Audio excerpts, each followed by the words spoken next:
రాష్ట్రంలో ఈ రోజున ఆంధ్రప్రదేశ్ కాస్త గంజాయి ప్రదేశ్గా మారిపోతున్నటువంటి పరిస్థితి.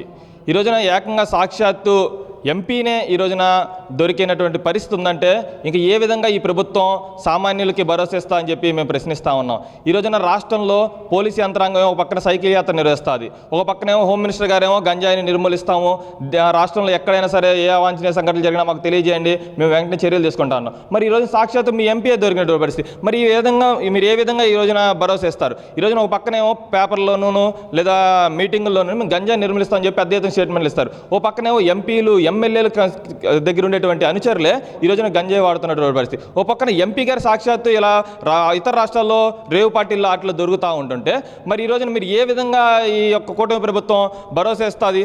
ఈ రోజున రాష్ట్రంలో మొత్తం కూడా గంజాయి వాతావరణం ఎంత దారుణంగా ఉందంటే విజయవాడ కేంద్రంలో ఉన్న రాజధాని ప్రాంతంలో కూడా చిన్న చిన్న చాక్లెట్ల రూపంలో దొరుకుతున్నటువంటి పరిస్థితి.